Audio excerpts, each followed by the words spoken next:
Like the show title says, Ken, you claim that a focus on ethics will increase profits. And this is because the automotive market has changed, while our sales techniques have been stuck in a rut for the past 50 years. It's true.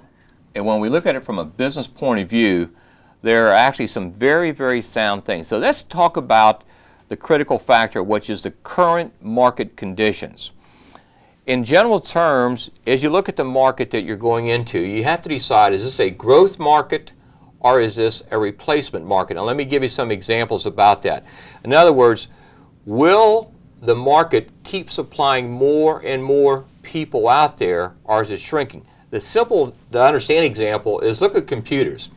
Computers today is a growth market. I don't know the latest figures, but somewhere between 27 and 35% of the households today have a personal computer. 5 years from now, that'll probably be 60 or 70%.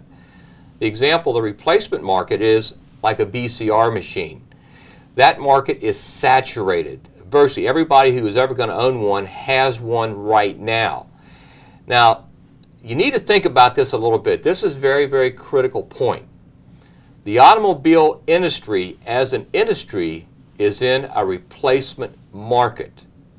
So that becomes critical.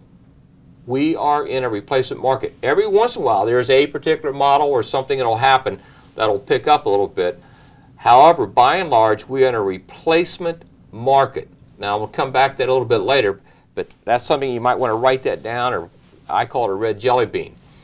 The other thing to look at in doing business is, are we in a buyer's market or a seller's market?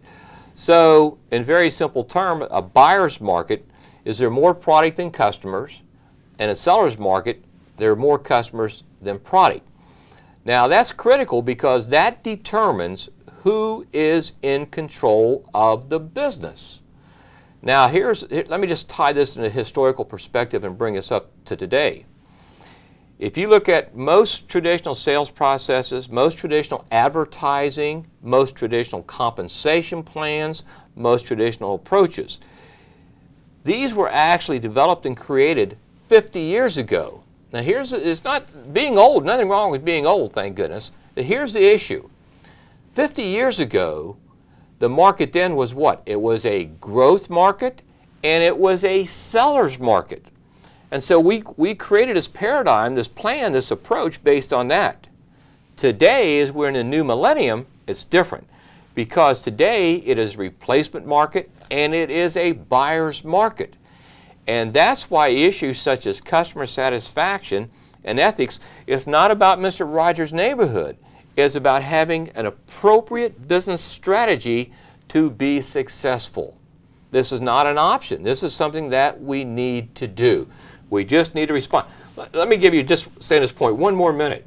If you look at the products that we sell, you notice how they upgraded. You know, everybody today has electronic fuel injection. Everybody has ABS. Everybody has airbags, etc. We didn't have that stuff not that many years ago. So we are constantly upgrading our product. What I'm suggesting to you today is we need to also upgrade. We're not finding fault here. However, we need to get to that next level in the sales process, in our relationship with the client.